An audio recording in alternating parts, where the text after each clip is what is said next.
একক সময়ে কাজ করাকে, বা তুমি যদি একক সময় বলতে 1 সেকেন্ড হতে পারে, 1 মিনিট হতে পারে, 1 ঘন্টা হতে পারে, যে কোনো কিছু হতে পারে। একক সময় বলতে আমরা সবসময় এক ধরি। আর সময় যেহেতু আমি একক বলি নাই, সেই ক্ষেত্রে তুমি 1 সেকেন্ড বলতে পারো, একক সময়টাকে 1 ঘন্টা বলতে পারো, 1 মিনিট বলতে পারো। যাই হোক, সময়ের মান যখন একক অর্থাৎ এক হবে, সেটা ঘন্টা, মিনিট, সেকেন্ড যে কোনো কিছু হতে পারে, ওই সময় তুমি যে পরিমাণ কাজ করবা তাদের যে হার বা তাদের যে ভাগফল বা অনুপাত, তাকে আমরা ক্ষমতা বলে থাকি। অর্থাৎ তুমি সারাদিন একটা কাজ করলা আর একজন 1 মিনিটে একটা কাজ করলো, তো সেই ক্ষেত্রে আমরা বলি ক্ষমতা বেশি কার, যে কম সময় করতে পারতেছে। কারণ ক্ষমতার সাথে সময়ের সম্পর্কটা কেমন, উল্টা। সময়ের মান যত কম হবে ক্ষমতা ততই বেশি হবে। এখন এই জিনিসটা তোমরা 9-10-এও জানো। এখন কাজের একক কি? জুল। শক্তির একক কি? তাও জুল। তাহলে তুমি কাজের পরিবর্তে চাইলে এখানে শক্তিও ব্যবহার করতে পারো, যে স্যার এটা কি সবসময় কাজ হবে, যে না, কাজ না হয় সেটা শক্তিও হতে পারে, কারণ কাজ এবং শক্তি দুজনের এককই কি হবে, জুল হচ্ছে। এরপরে কাজ সমান আমরা কি জানি, M G H divided by T. কাজ বলতে অভিকর্ষের বিপক্ষে যে বা পক্ষে যে কাজটা আমরা করি, এম জি এইচ। তাহলে এম এম এর মতো থেকে গেল, জি ও জি এর মতো থেকে গেল, H by T. H by T কে আমরা কি বলতে পারি, যদি আসো, এইচ হচ্ছে সরল দূরত্ব, আমরা যাই বলি সেই সূত্রটাকে আমরা এইভাবে কনভার্ট করতে পারি যে S equal to VT. S এর জায়গায় আমি এইচ লিখলাম, ভি লিখলাম, টি লিখলাম। প্রথম কথা হচ্ছে এখানে যে সূত্রটা আমরা অ্যাপ্লাই করছি সেটা হচ্ছে সমবেগের সূত্র। তাহলে এইচ ইকুয়াল টু ভিটি সেটাও সমবেগের সূত্র। সেখান থেকে H by T is equal to আমরা কি লিখতে পারি, ভি লিখতে পারি। তার মানে এখানে যে বেগটা আমরা পাচ্ছি সে বেগটা কেমন বেগ, সমবেগ। তাহলে ওই যে ওখানে h বাই টি আছে, এই h বাই টি এর পরিবর্তে চাইলে আমরা ভি ব্যবহার করতে পারবো, যেখানে ভিটা কি ধরনের বেগ, সমবেগ। ভিটা হচ্ছে সমবেগ। তাহলে m ভরের বস্তুকে কিছুক্ষণ আগে আমরা বললাম কি, একক সময়ে তুমি যে পরিমাণ কাজ করবা তার হারকে তুমি কি বলতে পারতেছো, ক্ষমতা বলতে পারতেছো। এখন কি বলতেছি, যে তুমি m ভরের কোনো বস্তুকে কার বিপরীতে বা কার পক্ষে, জি এর পক্ষে অথবা জি এর বিপরীতে তুমি যদি মুভ করাইতে পারো, তাকে কত বেগে যদি মুভ করো, ভি সমবেগে মুভ করো, তাহলে কিন্তু তোমার একটা ক্ষমতা প্রদর্শিত হবে। এটার একটা উদাহরণ যদি তোমাদেরকে আমি দেই, সেটা হচ্ছে ক্রেন। ক্রেন আছে না, যে ভারী বস্তুগুলোকে ধরে উপরের দিকে উঠায়, ওই ক্রেন গুলো যখন বস্তুটাকে উঠায় তখন সে কি ত্বরণে, মানে খুব তাড়াতাড়ি উঠায় নাকি আস্তে আস্তে সমবেগে উঠায়? সমবেগ। তাহলে ওরও কিন্তু একটা ক্ষমতা আছে, যেহেতু সে ওই এম ভরের একটা বস্তুকে অভিকর্ষ ত্বরণ জি এর বিপরীতে কি বেগে, ভি সমবেগে উপরের দিকে উঠাচ্ছে। তাহলে ওই ক্ষেত্রেও বা ওই ধরনের ক্ষেত্রেও আমরা কি ব্যবহার বের করতে পারবো, ক্ষমতা, যদি আমাদেরকে কি দেওয়া থাকে, কত বেগে উঠাচ্ছে, এই ধরনের ইনফরমেশন যদি আমাদেরকে বলে দেওয়া থাকে। কথা কি বুঝে গেছে? জি স্যার। তাহলে ক্ষমতার সূত্র এখন তোমাদের কাছে দুইটা, একটা হচ্ছে W বাই T আর একটা হচ্ছে E ইকুয়াল টু mgv। তো mg তো m হচ্ছে ভর, g হচ্ছে ত্বরণ, আর ভর আর ত্বরণের গুণফলকে আমরা কি বলে থাকি, বল বলি না, বল অথবা ওজন। বলের একক নিউটন, ওজনের একক নিউটন। তো মনে করো আমরা f বললাম, f v, জাস্ট কনভার্সন হইছে আর কি। তাহলে p এর সূত্রে আমরা p equal to w by t, এটা আমরা ছোটবেলা থেকে পড়ে আসছি 9-10 থেকে। এখন আমরা জানলাম নতুন করে p ইকুয়াল টু mgv। এখানে v হবে অবশ্যই সমবেগ। আর পরবর্তীতে আমরা mg এর পরিবর্তে f বসাচ্ছি। যদি বলো যে আমরা কেন f বসাইলাম, তাহলে তার জন্য আমরা একটা কথা বলে দিই। সেটা হচ্ছে শুধুমাত্র ক্রেনই যে উপরের দিকে উঠাবে, মানে জি এর বিপক্ষে উঠাবে, ব্যাপারটা এমন নয়। ব্যাপারটা এমনও হতে পারে যে p ইকুয়াল টু mg না লিখে আমরা mav লিখতে পারি। তার মানে একটা বস্তুকে তুমি ভূমিতে বা অন্য কোথাও রাখছো, তাকে একটা সুতার সাহায্যে একটা ক্রেন অর সামথিং, যে কোনো একটা গাড়ি অথবা অন্য যে কেউ তাকে টেনে নিয়ে যাচ্ছে, টেনে হিচড়ে নিয়ে যাচ্ছে তলের উপরে। তাহলে তাকে যখন টেনে নিয়ে যায়, তখন যদি আমরা বলি যে তাকে কিভাবে নিয়ে যাওয়া হচ্ছে, সমবেগে নিয়ে যাওয়া হচ্ছে, যার ভর হচ্ছে m, অথবা এভাবে বলতে পারো তার উপর কত বল প্রয়োগ করা হয়েছে, এফ বল প্রয়োগ করা হয়েছে। কোন একটা বস্তু স্থির অবস্থায় ছিল, তাকে আমরা এখন ভি সমবেগে টেনে নিয়ে যাব। এই যে তুমি টেনে নিবা, টেনে নেওয়ার জন্য অবশ্যই তার উপর একটা ফোর্স অ্যাপ্লাই করতে হবে। তখন বল প্রয়োগ করে তাকে ভি সমবেগে নিয়ে যাচ্ছে, তাহলে তার ক্ষমতা তখন এফ ইনটু ভি করতে পারে। এই কারণে সূত্র এম এ ভি হতে পারে, এম জি ভি হতে পারে, এফ বি হতে পারে। সেটা হচ্ছে ক্ষমতার তিন ধরনের সূত্র হলো আর কি। এই গেল ক্ষমতার ইনিশিয়াল পরিচয়। এবার আমরা একটু ডিটেইলসে আসি তার। আচ্ছা, তো তোমাদের কেমিস্ট্রি কি অবস্থা? কমপ্লিট হইছে সবকিছু? ক্ষমতা বেসিক্যালি দুই ধরনের ক্ষমতা আমরা সবসময় দেখে থাকি, এটা তোমরা 9 10 পড়ছো। একটা হচ্ছে লভ্য কার্যকর ক্ষমতা, আর একটা হচ্ছে মোট প্রদত্ত ক্ষমতা। ওই জিনিসগুলো নিয়ে আমরা একটু কথা বলবো।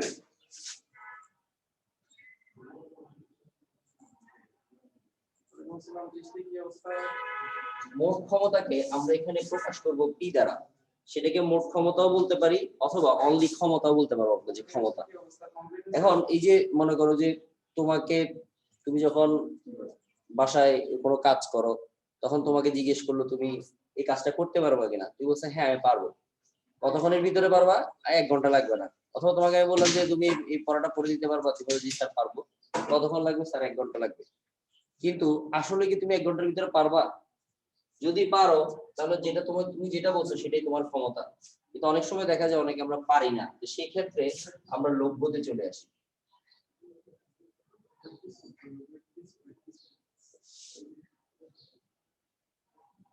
এটা আরেকটা নাম আছে যেটাকে আমরা বলি দক্ষতা।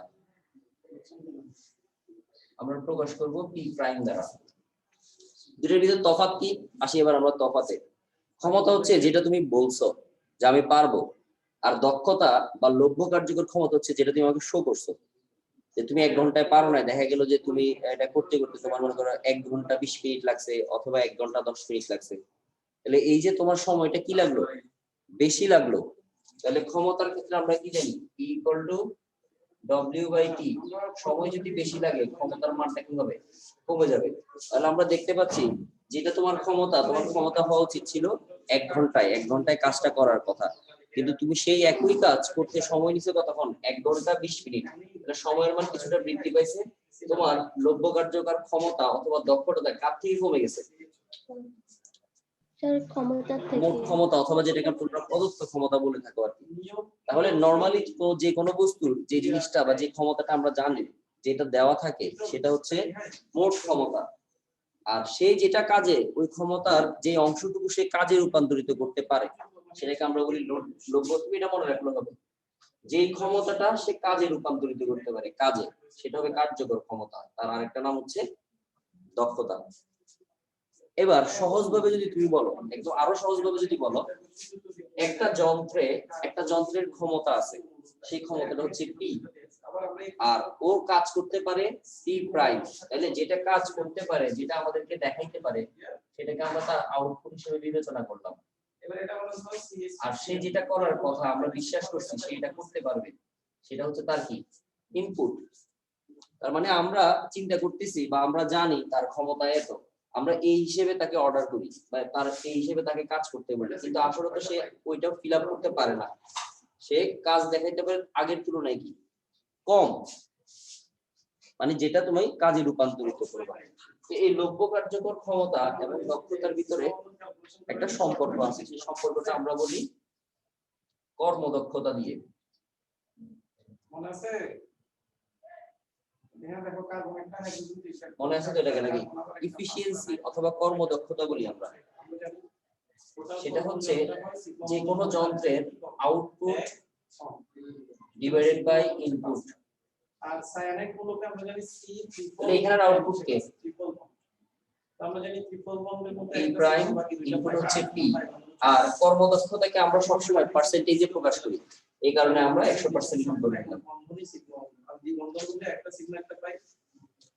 তাহলে এটা সাহায্যে আমরা পি এবং পি প্রাইমের ভিতরে একটা সম্পর্ক বিল্ড আপ করতে পারতেছি, সেটা হচ্ছে পি প্রাইম সমান ইটা পি, অথবা ইটা সমান পি প্রাইম বাই পি, যেটা বলা আছে। এই হলো মোট ক্ষমতা। মোট, আবারও বলতেছি, মোট ক্ষমতা হচ্ছে যেটা বলা থাকে আর লভ্য কার্যকর ক্ষমতা হচ্ছে ওই মোট ক্ষমতার ভিতরের একটা অংশ, যেটাকে সে কিসে রূপান্তরিত করতে পারে, সে কাজে রূপান্তরিত করতে পারে। তার মানে তোমাকে ক্ষমতা দেওয়া থাকলেই যে তুমি সেটা দিয়ে কাজ করতে পারবে, ব্যাপারটা এমন না। কাজের ক্ষেত্রে দেখা যায় সবাই সবকিছু পারে না, মানে মুখেই বলে, এরকম আছে না, অনেকে মুখেই বলে শুধু কিন্তু কাজ করতে পারে না, ওরকম ব্যাপার চলে আসতেছে। কারো কোনো কোশ্চেন আছে? সিনের সংকেত কোনটা?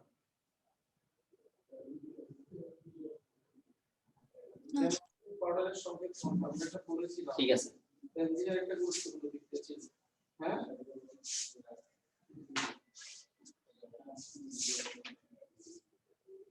তাহলে এবার আমরা একটা ইম্পর্টেন্ট জিনিস নিয়ে কথা বলবো, সেটা হচ্ছে কুয়া থেকে যখন আমরা পানি তুলি, কুয়া বলো, পুকুর বলো, বা বাসার বিল্ডিং এর নিচে যে ট্যাঙ্কি গুলো আছে, সেই ট্যাঙ্কি থেকে পানি তোলা বলো, যেগুলোকে আমরা চৌবাচ্চা বলে থাকি আর কি, ওগুলো থেকে পানি তোলার ক্ষেত্রে আমরা ম্যাক্সিমাম সময় কি ইউজ করি? বৈদ্যুতিক মোটর ব্যবহার করি না? জি স্যার। মোটর ব্যবহার করি, মোটরের সাহায্যে পানিগুলো উপরে তোলা হয়। তাহলে এই যে মোটরটা তুমি তুলতে যাও, মোটরের নিশ্চয়ই একটা ক্ষমতা আছে, ওই যে এইচপি তে বলি না আমরা, 1 হর্স পাওয়ার, 2 হর্স পাওয়ার। প্রথমে আমরা এইচপি এর সাথে ওয়াটের একটা, আচ্ছা ক্ষমতার একক তো বলি নাই, ক্ষমতার একক তো জানো আশা করি সবাই। ক্ষমতার একক ওয়াট। ওয়াট। একক একটা হচ্ছে ওয়াট, ওই যে আমরা বলেছি না C3H6 ওটা আমাদের জন্য দেখাই। ডাব্লিউ দ্বারা প্রকাশ করি, আরেকটাকে আমরা জুল সেকেন্ড ইনভার্স বলি। প্রোপানন্দি, হ্যাঁ। এরপর আসো, দুইটাই হবে। সংযোগ কেন, কিভাবে হইছে? তুমি প্রথম সূত্রটা থেকে পেয়ে যাবা P = W/T, joule second inverse 1, আর এটাকে একসাথে কম্বাইনলি বলা হয় ওয়াট। এটা তাহলে 1 ওয়াট বা 10 ওয়াট যদি তোমাকে বলা হয়, তুমি কি বলবা? একটা বস্তুর, একটা যন্ত্রের দক্ষতা বলতেছি অথবা ক্ষমতা বলতেছি, ক্ষমতা তোমাকে বললো 10 ওয়াট, এর মানে কি? P এর মান 10 ওয়াট, এর মানে কি? আচ্ছা, এটা বলো, কোন যৌগটি ক্ষুদ্রাংশ এটা খুবই কোন বস্তুর ক্ষমতা অথবা দক্ষতা যেটাই বলো 10 ওয়াট, এর মানে কি? প্রতি সেকেন্ডে 10 জুল কাজ করার ক্ষমতা। স্যার প্রতি সেকেন্ডে যে 10 জুল কাজ করে ক্ষমতা লাভ। বুঝিনি, আরেকবার বলবা? এক সময় 10 জুল এক সময়ে কত কাজ করে, এটা এইভাবে বলো। 10 জুল কাজ করে। 10 জুল। তাহলে ওয়াট মানে হচ্ছে জুল সেকেন্ড, সময় রেখে হচ্ছে সেকেন্ড। তাহলে 1 সেকেন্ডে সে কত কাজ করে? 10 জুল। উল্টা বলতে পারো, কারণ নিচে সবসময় আমরা একক ধরি। সংখ্যার ক্ষেত্রে আমি বলছি যে একক সময়ে নিচে যে টার্মটা থাকে, সবসময় নিচে সমীকরণের নিচে যে টার্মটা থাকে সেটা সবসময় আমরা এক ধরি বা একক ধরি। তাহলে একক সময় বলতে সময়ের একক সেকেন্ড, তাহলে 1 সেকেন্ডে সে কত জুল কাজ করবে? 10 জুল কাজ করবে। তার ক্ষমতা হবে 10 জুল। এটা তার ক্ষমতা, তার মানে তার 1 সেকেন্ডে 10 জুল করতে পারার কথা। এখন কাজে লাগানোর পর আমি বুঝতে পারবো সে আসলে করতে পারতেছে কিনা। কথা কি বুঝে গেছে? এই সময়, এই জন্য অনেক সময় আমাদের এফিশিয়েন্সিটা দেওয়া থাকে যে এটা হচ্ছে 70%। তাহলে কি এটার মানে কি? এই যে এটা আমি 70% লিখলাম, এটার মানে কি? যদি আমরা ক্লিয়ার ভাবে বুঝি, তাহলে এর মানে হচ্ছে যে তাকে যা দেওয়া হবে সে তার 70% কে কিসে রূপান্তরিত করবে? কাজে রূপান্তরিত। বাকি 30% লস হয়ে যাবে। তাহলে তার ক্ষমতা দেখানোর কথা কত? 10 ওয়াট। তাহলে কি সে সম্পূর্ণ 10 ওয়াটকে কাজে রূপান্তরিত করতে পারবে? না স্যার। দেখাবে আমাকে 70%। তাহলে আমরা এভাবে বলতে পারি যেটা কাজ করে, যে ক্ষমতাটা কাজে লাগে সেটাকে আমরা কি বলি? লব্য কার্যকর ক্ষমতা। কার্যকর ক্ষমতা অথবা তার দক্ষতা বলি। তাহলে দক্ষতাটা হচ্ছে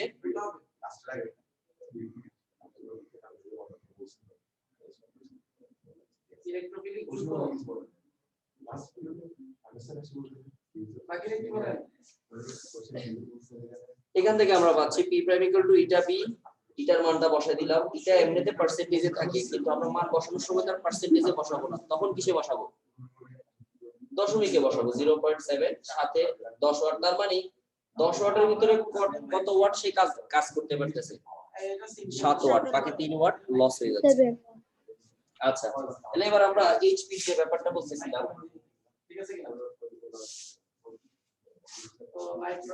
যে 1 হর্স পাওয়ার বা এইচপি ইকুয়াল টু কি, কত ওয়াট, যেটা যদি ক্ষমতায় আমরা কনভার্ট করি। এইচপি কেন এককটা ব্যবহার করা হয়? ক্ষমতার এসআই একক হচ্ছে ওয়াট।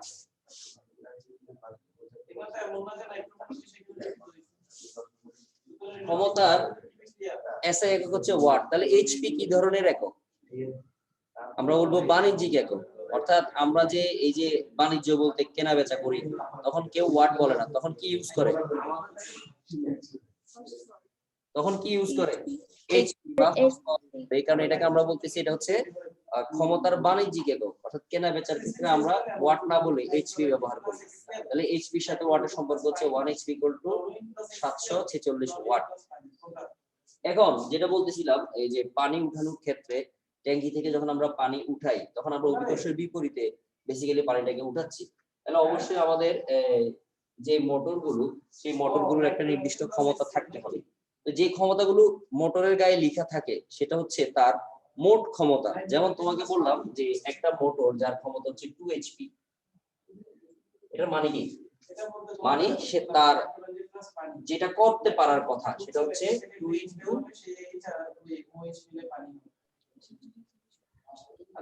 এটা তার করতে পারার কথা। অর্থাৎ প্রতি সেকেন্ডে সে 2 ইনটু 746 জুল কাজ করতে পারার কথা। কিন্তু সে কি কাজ করতে পারবে? আমরা বলি না, কারণ কাজে যাওয়ার পর সম্পূর্ণ ক্ষমতা কখনোই ব্যবহার করতে পারে না কেউ।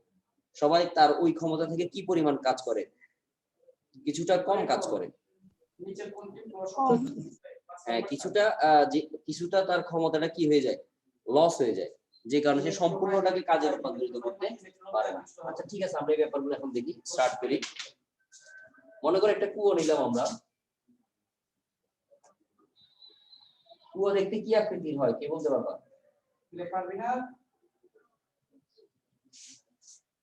কুয়া দেখতে কি আকৃতির, শেপটা কি আকৃতির হয় কুয়ার? গোলাকৃতি। গোলাকৃতি, গোল। স্যার সিলিন্ডার আকৃতি, সিলিন্ডার আকৃতি হয়। বোতলের আকৃতি, সিলিন্ডার। স্যার সিলিন্ডার, হ্যাঁ সিলিন্ডার, যার ব্যাসার্ধ থাকবে এবং যার কি থাকবে, উচ্চতা বা দৈর্ঘ্য থাকবে আর কি, এই দুইটা জিনিস থাকবে। আচ্ছা যাই হোক, তো তোমাকে সেই ক্ষেত্রে এই দুইটা জিনিস প্রোভাইড করে দিবে, যে কুয়াটা তার ব্যাসার্ধ কত এবং তার উচ্চতা কত। এখন কুয়াগুলো সাধারণত ভূমি থেকে কোন দিকে থাকে?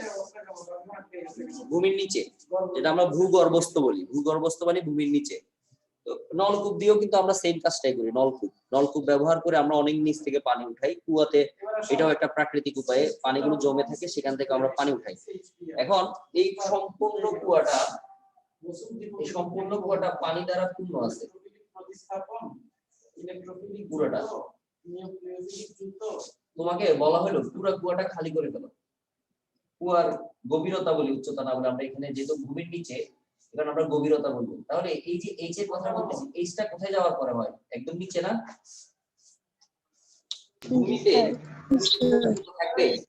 ভূমিতে উচ্চতার মান হয়ে যাচ্ছে 0, কোনো উচ্চতা নাই ভূমিতে। উচ্চতা বলা যাই বলো আর কি। এরপরে তুমি যত নিচে যাবা তত তোমার এইচ এর মান বাড়বে, অর্থাৎ গভীরতার মান বাড়তেছে। একদম কুয়াটা যেখানে শেষ, সেখানেই তার গভীরতা হবে এইচ। তুমি ধরে নাও 10 মিটার, 5 মিটার সামথিং কিছু একটা ধরে নাও। মনে করো আমরা 10 মিটার ধরলাম। এখানে হচ্ছে 0 1 2 3 4 5 6 7 8 9 10 পর্যন্ত হচ্ছে তার গভীরতা। এখন এই কুয়া সম্পূর্ণটা পানি দ্বারা পূর্ণ আছে। তাহলে এখন আমার প্রথম প্রশ্ন হচ্ছে, কুয়াতে কি পরিমাণ পানি আছে? কুয়াতে কি পরিমাণ পানি আছে? তাহলে আমরা পানি ভর যদি বের করতে চাই, প্রথমে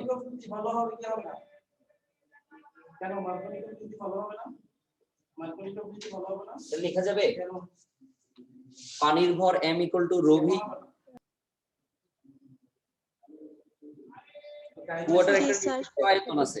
প্রথম কথা, কুয়াটার একটা নির্দিষ্ট আয়তন আছে। কেন? কুয়াটা দেখতে কি আকৃতি? সিলিন্ডার আকৃতি। তাহলে ওই আয়তনে রো ঘনত্ব, অর্থাৎ পানির ঘনত্ব কত? 1000 ঘনত্বের কিছু পানি আছে। তাহলে ওই পানিটার ভর কত? তাহলে যে রো এর সাথে ভরের সম্পর্ক, তাহলে রোটা আমরা সবাই জানি, আর আয়তনটা কার আয়তন হবে? কুয়ার আয়তন। কুয়াটা কি আকৃতির? সিলিন্ডার সিলিন্ডার আয়তন হবে ইনটু 4/3, সরি উল্টা বলতেছি, 4/3 না, সিলিন্ডারের আয়তনের সূত্র কি? পাই পাই আর স্কয়ার এইচ। এখানে এইচ লিখছি তো, এইচ লিখলাম। সিলিন্ডারের আয়তনের সূত্র পাই আর স্কয়ার এইচ। যারা অসম্পৃক্ততার পরীক্ষায় ব্যবহৃত হয়, এটা তো ভুল বিক্রিয়া কিভাবে অসম্পৃক্ততার পরীক্ষায় ব্যবহৃত হয়? অসম্পৃক্ততার পরীক্ষা তো দেয়ার পরীক্ষা। কথা কি বুঝে গেছে? তাহলে ঘনত্বের মান জানো, তোমাকে আর এবং এইচ এর মান যদি দেওয়া থাকতো, আচ্ছা আমরা মনে করে দিয়ে দিলাম আর এর মান দিলাম 1 মিটার আর এইচ এর মান দিলাম 10 মিটার, পানির ঘনত্ব হচ্ছে 1000। সবাই হচ্ছে এটা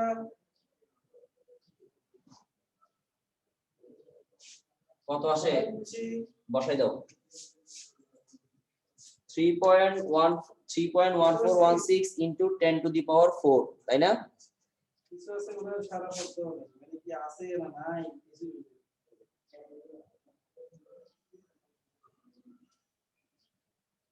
তোমরা কি আসো?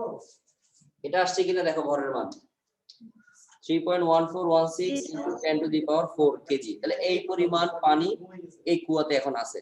এখন তোমাকে বলা হলো মোটর ব্যবহার করার জন্য, একটা মোটর যার মনে করো যে তোমাকে ক্ষমতা দেওয়া আছে। আচ্ছা ক্ষমতাটা আমরা একটু পরে যাই, আমরা আগে বের করবো কি করে ক্ষমতা, একটু পরে যাচ্ছি, আমরা কাজে আসি আগে। কারণ ক্ষমতা যখন বের করতে যাবা, একটা মোটর যখন তার ক্ষমতা সে প্রয়োগ করবে, প্রথমে তোমাকে কাজ জানতে হবে, এরপরে সময়ের ব্যাপারটা সে আসবে। এগুলো আমরা একটু পরে যাচ্ছি। তাহলে প্রথমে তোমাকে বললো একটা মোটর, যে প্রশ্নটা আমি করতে যাচ্ছি, যে একটা মোটর সম্পূর্ণ কুয়াটা বা সম্পূর্ণ পানিগুলোকে উপরে উঠাই ফেলতে পারবে, তার জন্য সে সময় নেবে 20 মিনিট সময়। অর্থাৎ আমরা বললাম একটি মোটর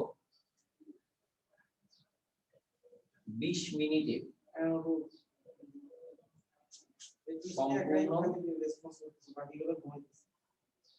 এবার এটা বলেন নেহেরু কুয়াটিকে পানি শূন্য করবে। নেহেরু এবং নিউটনের মধ্যে পার্থক্য সূচনাকারী কোনটা? টলেন বিকারক, বর্ণালী, ডিএমসি। পানি শূন্য করে অথবা করবে, যেটাই বলো আর কি। আমি জানতাম তোমরা এখানে এই জিনিসটা তোমাকে দেওয়া আছে। তাহলে কি বের করব আমরা বের করব মোটরটার কত ক্ষমতা, মোটরটার ক্ষমতা কত, যার কারণে সে 20 মিনিটে সম্পূর্ণ কুয়াটা কি করে ফেলতেছে, খালি করে ফেলতেছে। তাহলে এই জন্য ক্ষমতা বের করতে হলে আমাকে কি লাগবে, ডব্লিউ লাগবে, টি লাগবে। টি আমাকে প্রোভাইড করা আছে 20 মিনিট, সেটা নিয়ে টেনশন করার দরকার নাই। আমার লাগবে কিসের মান, এই যে সম্পূর্ণ কুয়াটা খালি করবে, এর জন্য তার কি পরিমাণ কাজ করতে হবে। তাহলে কাজের সূত্র কি, এম জি এইচ, যেহেতু আমরা জি এর বিপরীতে পানিগুলো উপরে উঠাচ্ছি। তাহলে এম এর মান আমরা বের করলাম, জি এর মানও আছে, এখন এইচ কি বসাবো? পার্থক্য করা হয় টলেন বিকারক, এবং পেরিন দ্রবণ। পার্থক্য করা হয় কি টলেন বিকারক এবং পেরিন দ্রবণ। এইচটাকে আমরা কি বলবো? তোমাদের কি মনে আছে আমি যখন পড়াইছিলাম যে W equal to M G H, আমরা এইচ ব্যবহার না করে ডেল এইচ লিখছিলাম। বলছিলাম পৃথিবীতে যত কাজ আমরা করি বেসিক্যালি সবগুলোই হচ্ছে কিসের পরিবর্তন, শুধু এইচ বলি না কখনো, আমরা ভর কেন্দ্রের সরণ বলছিলাম। মনে আছে তোমাদের থেকে? জি স্যার। এখানেও ওই থিমটা তুমি ব্যবহার করতে পারো। প্রথমে ভর কেন্দ্র দিয়ে বুঝাই, যদি ওইটা দিয়ে না বোঝো আমরা অন্য ওয়েতে যাব। এই পুরোটাকে, যে পানিগুলো আছে সম্পূর্ণ পানিকে তুমি একটা বস্তু হিসেবে কল্পনা করো। তাহলে যদি একটা বস্তু হিসেবে কল্পনা করো, তাহলে তার ভর কেন্দ্রটা কোথায় থাকা উচিত? ঠিক আছে, ব্যাসার্ধের বা ব্যাসের মানে এই জায়গায়, আবার গভীরতা বা উচ্চতা যেটা আছে সেটার মাঝখানে, তার মানে এই জায়গায় থাকবে ভর কেন্দ্র। যেটা হচ্ছে এইচ এর কোন জায়গায়, মাঝখানে না একবারে? জি স্যার। তাহলে তার মান কত হবে? কত হবে? 5, যেটাকে আমরা বলবো h/2 অথবা 5 মিটার। সঠিক না ভুল? এই 5 মিটার দূরত্বটা এই পাশ থেকেও 5 মিটার, এই পাশ থেকেও 5 মিটার। বাট উচ্চতার হিসাব বা দূরত্বের হিসাবগুলো আমরা কোথা থেকে করি? ভূমি থেকে না? তার মানে তার ভর কেন্দ্রটা এখন ভূমি থেকে কত গভীরতায় আছে? 5 মিটার গভীরতায়। 5 মিটার গভীরতায় আছে। তাহলে এখন তুমি যদি এই পানিটাকে উপরে উঠাও, মানে ভূমিতে উঠাও, তাহলে তোমাকে কতটুকু সরণ ঘটাইতে হবে? ভর কেন্দ্রের সরণ কতটুকু হবে? 5 মিটার না? ঠিক আছে জি স্যার। আমার কথাটা কি বুঝতে পারছো? তাহলে আমরা এইচ না লিখে আমরা যদি ভর কেন্দ্র দিয়ে অঙ্ক করি সেই ক্ষেত্রে আমরা চাইলে ডেল এইচ লিখতে পারবো। ডেল এইচ মানে হবে ভর কেন্দ্রের সরণ। তাহলে m এর মান আমাদের হাতে আছে, m আমরা বসাই দিব 3.1416 9.8। ভর কেন্দ্রের সরণ কয় মিটার? 5 মিটার। এখান থেকে ভর কেন্দ্রটা জাস্ট ভূমির উপরে যাবে, মানে আমরা তাকে ভূমির উপর উঠাবো, মানে কুয়াটা পানি শূন্য করে ফেলবো। তাহলে বসাইলে তুমি একটা কাজ পাবা, সেই কাজকে এই যে সময় তোমাকে দেওয়া আছে, সময় ব্যবহার করে 20 × 60 মানে সেকেন্ডে নিয়ে যাবা, তাহলে তুমি সেই মোটরটির ক্ষমতা পাবা। এখন আমার কথা হচ্ছে তুমি যে ক্ষমতাটা পাচ্ছ সেটা কি ক্ষমতা নাকি দক্ষতা? দক্ষতা। দক্ষতা। হ্যাঁ, কারণ সে এখানে m এর মান ভুল বসেছে। আচ্ছা হ্যাঁ 10 টু দি পাওয়ার 4 বসাই নাই, ঠিক আছে। হুম স্যার।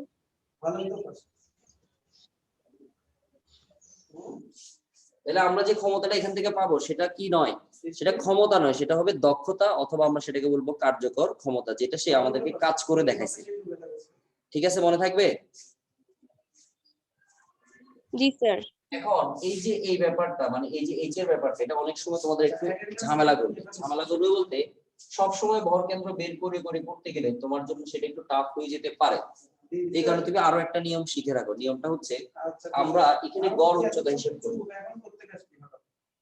এইচ কে আমরা ভর কেন্দ্রের সরণ না ধরে আমরা গড় উচ্চতা হিসেব করব, গড় উচ্চতা বলবো। কারণ গড় উচ্চতা কি, প্রথমে আমরা আসি কেন এখানে গড় উচ্চতা আসলো। এখন এই যে পানিটাকে আমরা উঠাচ্ছি সেটা কি আমরা একসাথে উঠে ফেলতেছি না ধীরে ধীরে ধীরে ধীরে লেভেলটা কমতেছে? আমরা একটা বস্তু হিসেবে তাকে কল্পনা করছি, কিন্তু পানি তো কোনো বস্তু না।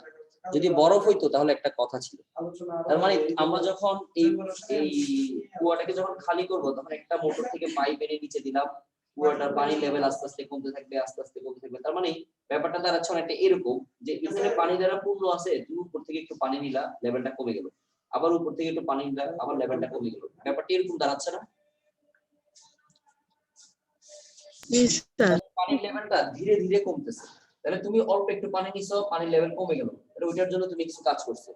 আবার এখন পানি যে লেভেলে আছে সেখান থেকে তুমি আবার পানি নিয়ে এসো, পানিটা আবার একটু নিচে নামছে, তাহলে পানি লেভেল আর একটু কমে গেল। তাহলে যে তুমি পানি নিচ্ছ সেটা কি তুমি কন্টিনিউয়াসলি নিচ্ছ। তুমি এমন না যে একটা বস্তু হিসেবে পুরোটাকে একসাথে তুলে ফেলছো। তাহলে এই জন্য এখানে কাজের মানটা আমরা সরাসরি বের করতে পারি না। তার কারণ যখন পানিটা পূর্ণ থাকে তখন তোমার পানি তুলতে যে এরকম কষ্ট লাগবে, পানিটা যখন অর্ধেকে নেমে আসে তখন তোমার পানি তুলতে পূর্বের তুলনায় কষ্ট কম লাগবে না বেশি লাগবে? স্যার বেশি লাগবে না? হ্যাঁ বেশি লাগবে। পানি যত নিচে যাবে তোমার তত নিচ থেকে উপর উঠাইতে হবে। তার মানে এইচ এর মান আস্তে আস্তে কি করতেছে, বৃদ্ধি পাচ্ছে। ভূমি থেকে তোমাকে বেশি নিচে থেকে পানি তুলতে হচ্ছে, তাহলে তোমার ওই টেনে তুলতে তোমার একটা কষ্ট আছে না একটা ব্যাপার। এবং এইচ এর মান বেশি হয় তোমার কাজের মানটা বেশি হবে, মানে তোমার কষ্টটা বেশি হবে। তাহলে এই কারণে আমরা বলি তখন বিভিন্ন স্থান থেকে তোমাকে পানি তুলতে হচ্ছে, তার মানে তখন কাজটা সরাসরি কাজ না বলে আমরা সেটাকে বলি গড় কাজ। আর কাজের গড় কেন হচ্ছে, কারণ কার মান পরিবর্তন হচ্ছে, এইচ এর মান পরিবর্তন হচ্ছে। এইচটা আস্তে আস্তে বৃদ্ধি পাচ্ছে। তাহলে এইচ এর মান বৃদ্ধি পায়, তাহলে ওই জন্য আমরা এইচ থেকে সরাসরি এইচ না ধরে কি ধরছি আমরা, ডেল এইচ আমরা গড় উচ্চতা ধরছি। এখন বলো যে গড় উচ্চতা আমরা বের করবো কিভাবে? হ্যাঁ আমি সিস্টেমটা শিখাই দিচ্ছি। প্রথম কথা হচ্ছে এই কুয়াটাকে খালি করার জন্য তুমি পানি তোলা শুরু করছো কোন জায়গা থেকে? যেখানে স্টার্টিং থেকে জিরো ছিল। তার মানে তুমি স্টার্ট করছো 0 পয়েন্ট থেকে, যেখানে এইচ এর মান ছিল 0। শেষ করছো কোথায়, মানে খালি যে করছো, খালি করার পর লাস্ট কোথা থেকে পানি তুলছো? লাস্ট